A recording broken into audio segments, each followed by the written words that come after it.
माऊली म्हणले एवढा परमार्थ जमला ना. ती लवणाची कुंजरे सुंदरी या लवण सागरे नोहेची मागारे परती जेवी. एवढं प्रेमाने जो देवाकडे गेला त्याची अवस्था 12 फुटाचा मिठाचा हत्ती केला, सागरात नेला, 3 तास धुतला, माघारी आणला. कळला का? हत्ती कशाचा आहे? नेलाय कुठे? राहील का? जेव्हा स्वतःला विसर पडून देवाकडे जाल तेव्हा तुम्ही राहणार देवाकडे मिसळून जा. अगदी नोहे सारिता निराळे लवण मिळविता. लवण म्हणजे मीठ. अगदी अवस्था तशी होती. त्याला कोण स्त्री आहे पुरुष आहे काय प्रेम भक्त. देव कोण आहे बघत सकलांचे येते आई अधिकार. त्या जनाईसाठी आलाच घेऊ. 7 वर्ष जळे दळण दळतीये, सगळ्या संसाराचा भार सांभाळतीये. माझ्या विटेवरच्या मालकानं तिला काम करू लागेल. 5 वर्षाच्या मुक्ताईचं 1400 वर्षात चांगदेवानं शिष्य व्हावं अधिकार आहेच घेऊ. 5 वर्षाची मुक्ताई ज्ञानियांच्या नाला उपदेश करते. ताटी उघडा. मुक्ताईंचे उपकार आहेत नाही तर ज्ञानेश्वरी झाली नसती. दार लावून बसलं ज्ञानोबा. मुक्ताई सांगते ज्ञानदादा लोकांच्या बोलण्याचं कुठं वाईट वाटून घ्यायचं काय. विश्व रागे झाले वणी संत सुखे व्हावे पाणी. विश्व रागानेच भरलेलं आहे पण संतांनी पाणी व्हावं हे तर संतांचा स्वभाव आहे. योगी पावन उघडा ती ताटी. ज्ञानोबारांनी सांगा किती वेळा सहन करायचं ग मुक्ता. पायदळी अन्न तुडवलं ते सहन केलं. शुद्धीपत्रासाठी माय बापाला देहांत प्रायचित्त द्यायला लावलं तेही सहन केलं. दारा तोंडावर बंद केली तेही सहन केलं. जातीतनं बाहेर काढलं तेही सहन केलं. संन्यासाची पोरं म्हणून वाईट टाकलं तेही सहन केलं. दोष नसताना कारण नसताना त्रास दिला सगळं सहन केलं. पण आता होत नाही बाई. लोकांचे वाईट उच्चार कानावर पडले की सगळी क्षमता निघून जाते आणि ज्यांच्यासाठी करायचं तेच आपले नाहीत या विचारानं करायचं राहून जात. मुक्ताईनं सांगावं ज्ञानदादा फक्त विचार करा. या लोकांच्या वागण्याचा तुम्हाला एवढा त्रास होतोय तर या लोकांच्या वागण्यांचा त्यांच्या आत असणाऱ्या परमात्म्याला किती त्रास होत असेल हा विचार करून टाकलं. म्हणून ज्ञानेश्वरी ही तुमच्या आमच्यासाठी नाही तुमच्या आमच्या परमात्म्याला जाग करण्यासाठी. तुम्हाला जाणीव व्हावी की तुम्ही कोण आहेत याच्यासाठी ज्ञानेश्वरी आहे. याच्यासाठी गाथा आहे. कारण तो नसेल तर आपण नाहीये. पण ज्याच्यासाठी आपण आहे ज्याच्यामुळे आपण आहे देवे दिला कशासाठी भजन. ज्याच्यामुळे आपण आहे त्याच्यासाठी करावं आणि त्याच्यासाठी करत असताना स्वतःचा विसर पाडून करावं. किती करावं. माझे चित्त तुझे पाया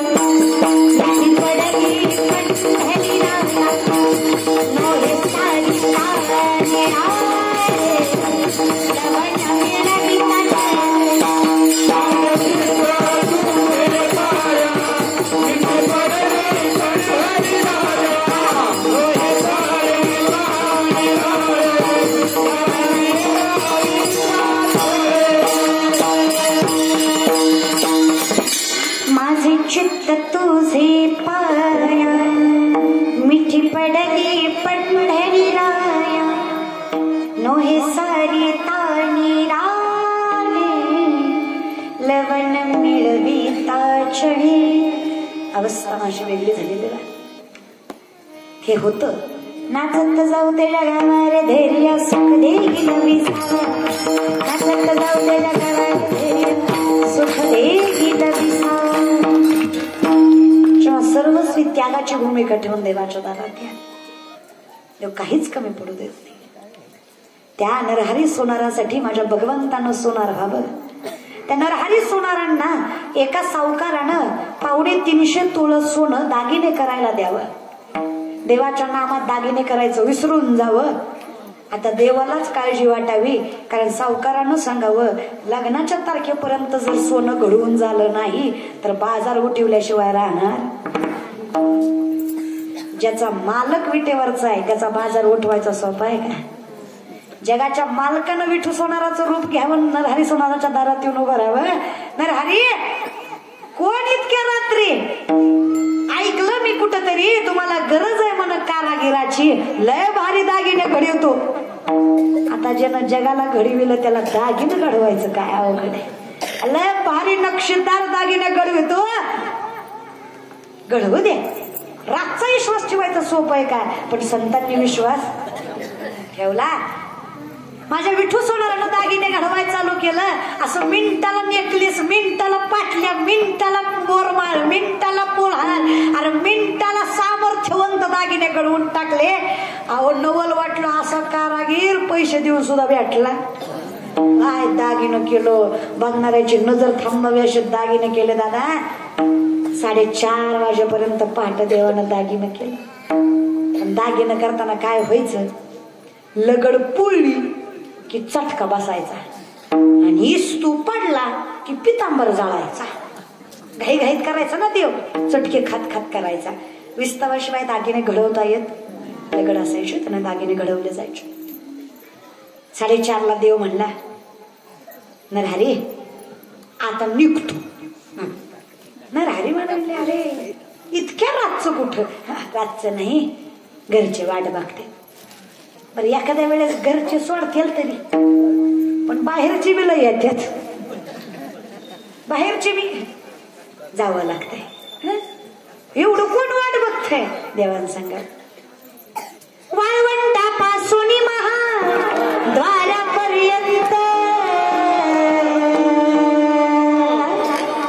सुरवरांची मांडी जोडून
जाऊ द्या म्हणे. हट्ट करून देव निघून गेले. काकड आरतीची पूजा चालू झाली. पाणी वतलं ब्राह्मणानं. पहिल्यांदा पाणी वतलं, पुन्हा दही दूध वतलं आणि पुन्हा मध वतला. आता मधाचा काय विषय आहे? मध आहे ना, जेव्हा जखमेवर लागतं तेव्हा जखम फार जळजळ करते. कारण त्याचं कारण असतं, जखमेतलं घाण मधामुळं निघून जाते. पण मध त्याला प्युअर लागतो, डब्यातला जो मध, शेतकऱ्याच्या रानातला प्युअर मध असेल, तो एक थेंब जरी डोळ्यात टाकला तर डोळ्यात आग झाल्यासारखी आग होते, आग वतल्यासारखी आग होते, विस्तू टाकल्यासारखा, पण डोळा स्वच्छ होतो. जखमेला मध लागला, जखम स्वच्छ होती, पण काय होतंय, आग लय होती. ते मध देवाच्या अंगावर पडला, मूर्ती थरथर कापायला लागली. आता बामणाची बुद्धी काशीलाच घे. बामण म्हणला, एवढे दिवस पूजा केली म्हणला, काय चुकलं काय माहिती म्हणला, एखादं चुकली का सोमवारी खाल्लं काय माहिती म्हणला. त्या का तुम्ही दुसरीकडे नेता मला, उपास असतो ना सोमवारी महाराज, म्हणजे चुकून जेवण बिवण झालं का काय काय माहिती म्हणला. पण देवाची मूर्तीच थरथर कापे. देवाच्या सगळ्यात जवळचे भक्त कोण? नामदेवराय. देवाच्या सगळ्यात जवळ कोण? नामदेवराय. नामदेवरायांना ब्राह्मणांना बोलवलं. नामदेवराय तुम्हीच बघा बाबा, विचारा देवाला काय झालंय, थरथर कापायला लागली मूर्ती. नामदेवरायाला कळलं देव कुठंतरी गेलता, रात्री नव्हता वाटतं मग आधार्यात. नामदेवराय ब्राह्मणाला म्हणले, तुम्ही जावा बाहेर, मी बघतो. हा, सगळ्याच गोष्टी सगळ्या समोर करता येत नाहीत. कधी कधी गुवाहाटीला जावं लागतं की नाही, एकांत लागतो ना महाराज. डोंगर झाडी सगळं बघावं लागतं. डोंगर झाडी पडली पण जाऊ दे, आता काय काय असतं की नाही. पण या वर्षी जेवढा काही निकाल लागला तेवढा फक्त ह्यांच्यामुळं लागला. फक्त लाडक्या बहिणींनी निकाल लावला. खासदारकीला एवढा धक्का बसला होता, आमदारकीचं सुद्धा अवघड वाटत होतं. पण एवढी शीट आणली, बायकांनी सिद्ध करून दाखवलं. जर बायकाच्या हातात सरकार दिलं तर सरकारचं सुद्धा कल्याण होतं. तुम्ही घराचं काय घेऊन बसलं, महाराष्ट्र बायकाच्या हातात दिला, महाराष्ट्रावर झेंडाच पण ठेवला बायकांनी. तिला नवरा कुठल्या का पक्षाचा असं ना, तिनं कमळच घालून, तिला माहित होतं 1,500 कुठून आणते. नवरा कुठल्या का पक्षाचा असं ना, बायकोनं मात्र बायका नीतिमत्ता सांभाळायला एक नंबर बायका. आणि भावाचं जरा प्रेम असतं, ते काय असतंय, नवऱ्यानं आयुष्यभर सांभाळू द्या, भावाची एक साडी येऊ दे, ती 4 वेळा गलीत सांगते, भावानं घेतली भावानं घेतली. जीव जरा वेगळाच असतो भावाकडला. बायांनी आपलं मतदान बी खतरनाक केलं, लागलं बी महाराज. चला या विषयाकडे ताकद असते महाराज, सोपे असते का. मग ती जरा एकांतात बोलायचं होतं. नामदेवरायने ब्राह्मणांना बाहेर पाठवलं, आतनं कडी लावली महाद्वाराला. कडे देवाला असं कमरेवर हात ठेवून विचारला, कुठे गेलता? नामदेवरायने देवाला विचारलं, कुठे गेलता? ते म्हणले, काही काय बोलता, काय काय ती पितांबर जळलंय, हाताला पोळलंय, उगच कसं गेला चल कोणाच्या तरी कल्याण कराय, त्याच्यामुळे पोळलंय ती, उगच थोडं पोळलंय. देव याची जाण ठेवत जा ना देवा जरा, कुठेही जाता काही करता, कस काय बोललं ते खरं सांगा बरं. देवानं सांगावं, नामा माझ्या नरहरीला सावकारानं सोनं दिलं दागिने बनवायला आणि धमकी दिली, नाही केले दागिने तर उठविल म्हणून बाजार तुझा. अरे नामा, ज्याला माझ्यासारख्या बापाचा आशीर्वाद आहे त्या लेकराचं वाटोळ करायची हिंमत कोणाचं सांग.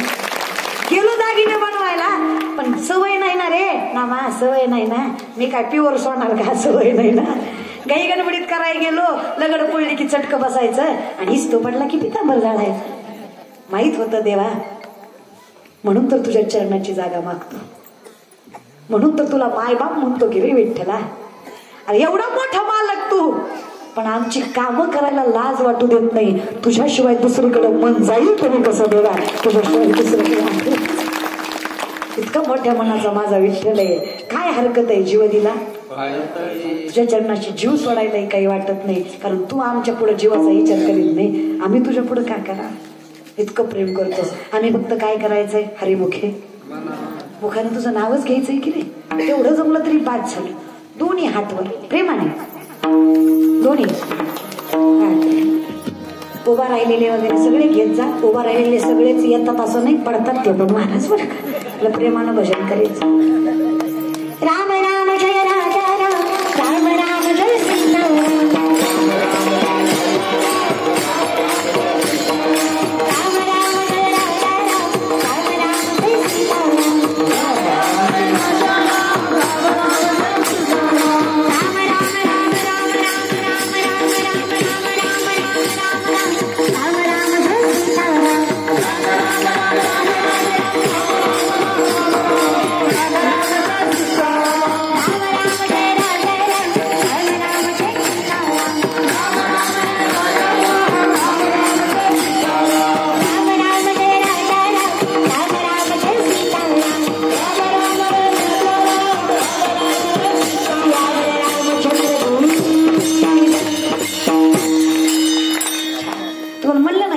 घेत जाऊ नका.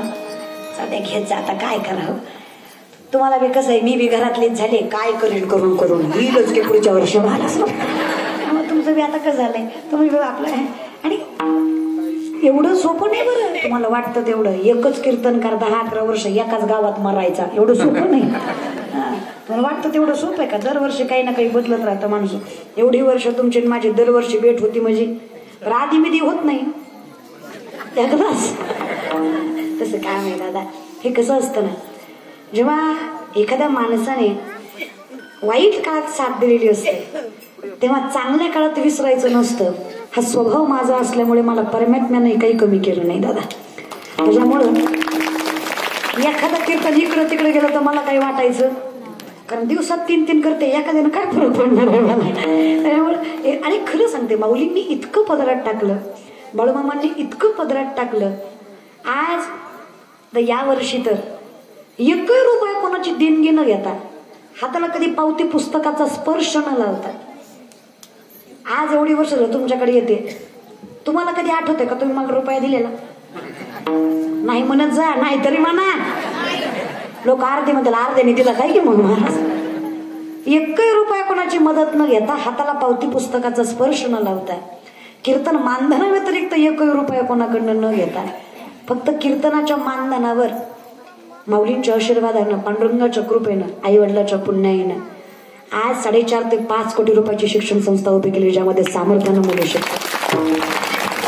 आज 60 पोरी मी माझ्या स्वबलावर माऊलींच्या कृपेनं सांभाळते. ते करतात, नाव माझं आहे, करतात, कारण माझ्या संस्थेचं नावही विश्व माऊलीच आहे. जगाची माय सांभाळते, आपण कोण आहे सांभाळणार आहे? विश्व माऊली शिक्षण संस्था. आज 60 मुली. माझं स्वतःचं घरपत्र्याचं आहे, पण माझी संस्था आरशेशी. कधी आलात बारशाला तर नक्की या. 4 मजली शिक्षण संस्था आहे. प्रत्येक 4 मुलीला वेगळी रूम, वेगळं वॉशरूम, वेगळं बाथरूम आहे. आरो शिवाय पाणी नाही, सोलर शिवाय आंघोळ नाही, काद्याशिवाय पुरी झोपत नाही. हरिपाठाचं प्रांगण वेगळं आहे, पाठाचं प्रांगण वेगळं आहे, किचन वेगळंच आहे, आणि सगळ्या सोयी सुविधा CCTVच्या कॅमेऱ्याच्या कक्षामध्ये सगळी संस्था आहे. त्यांचं बेसिक शिक्षण आणि त्यांचं स्पिरिच्युअल शिक्षण, आध्यात्मिक शिक्षण सगळं आम्ही करतो. शास्त्र, वेद, उपनिषद, विष्णू सहस्त्रनाम, गीता, भागवत, ज्ञानेश्वरी, हरिपाठ, कीर्तन, गायन, पेटी, वादन, सगळं काही शिकवतो. त्या पोरी पुढे जाऊन पैसे किंवा प्रसिद्धी मिळवतील म्हणून आम्ही शिकवत नाही. आम्ही काहीतरी समाजाला देणं लागतो, आणि त्या पुढे जाऊन पोरी धर्म आणि मायबाप जगतील हा विश्वास असावा म्हणून आम्ही लेकरं. त्यामुळं माऊलींचं जे माझं मत आहे, जरी स्वधर्मात होते जिजे मिळे आपण याते, ते जे बहुते सन्मान योग्य. जे आपल्याला मिळालंय त्यातला 50% वाटा तरी समाजाला आपलं बी भरा, थोडं दुसऱ्याला बी द्या. आपलं कसं आहे, आपलं भरून भरून उलटी करायची वेळ येते, तरी दुसऱ्याला द्यायचं काय सुचत. आपलं करतोय ना देव, मग आपण दोघांचं करूया की. आपलं सांभाळतोय ना विठ्ठल, मग आपणही थोडा हातभार. एवढी नीतिमत्ता ठेवली ना, काही कमी पडत. आणि हे सगळं कुठून सुचतं? संत समागमी करावी. उगच सुचत नाही. जर सुचतंय तर विचार करायचा, देवानं कृपा केली, मुखात नाव आहे त्याचं फळ. हे सुचतं, त्याचं कारण फक्त नामचिंतन. काही नाही जमलं तरी चालेल, फक्त भजन. विठोपाय दाखवा हरी